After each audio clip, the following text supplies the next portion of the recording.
जीवन में हमें कुछ चुनना होता है, पर कभी कभी विकल्प ऐसे होते हैं। शंकरन पिल्लई की पत्नी तीसरे बच्चे को जन्म दे रही थीं। उनकी दो बेटियां थीं। अब वो अड़े हुए थे कि तीसरा लड़का होना चाहिए, पर डॉक्टर ने बाहर आकर कहा, आपको लड़की हुई है। शंकरन पिल्लई दुखी हो गए। डॉक्टर ने सांत्वना देनी चाहिए। कोई बात नहीं, लड़की है, पर वो लड़कों जैसे जी सकती है। तब शंकरन पिल्लई बोले, नहीं डॉक्टर, ठीक है, वैसे भी मेरी दूसरी पसंद लड़की ही थी।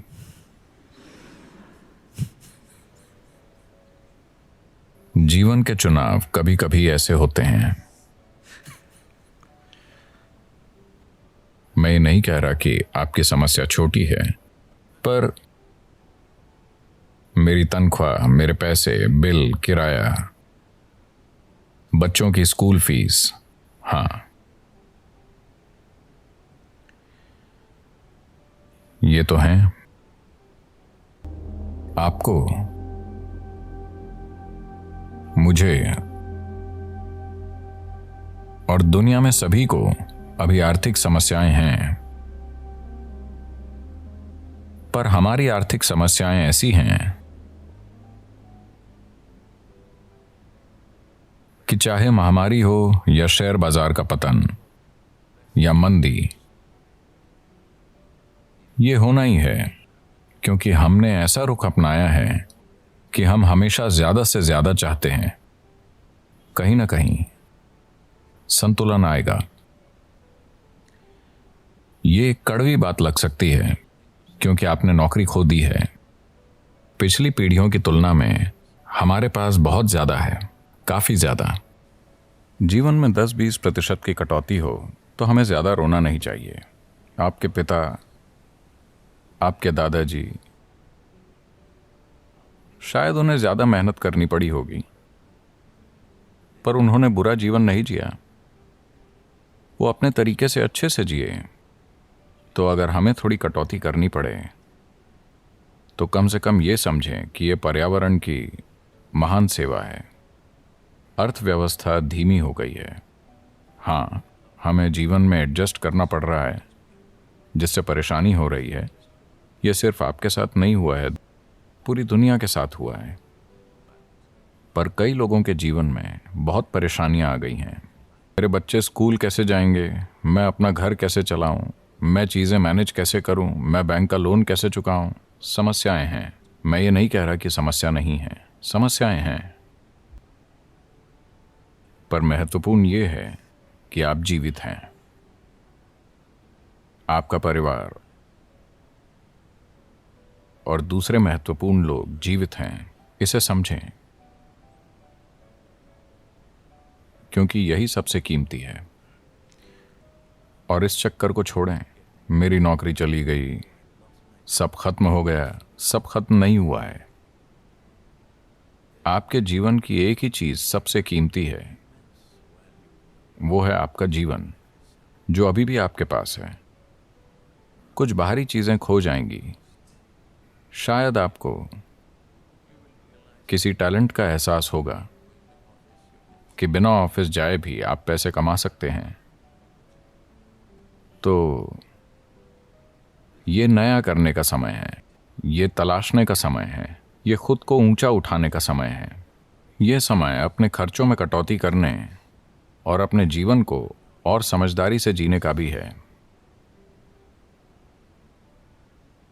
तो This loss of job, नौकरी चले जाने से ज्यादा परेशान होने की जरूरत नहीं है। एक दूसरा विकल्प भी है। it बिजनेस करने के कई दूसरे तरीके हैं।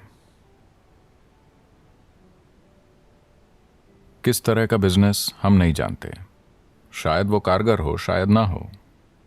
बात यह है कि आपके जीवन में संघर्ष नहीं है, आपके मन में नौकरी न मिल पाने के डर का संघर्ष है। हमें कई उम्मीदें हैं, कुछ उम्मीदें टूट जाती हैं। ये वाकई बुरा नहीं है।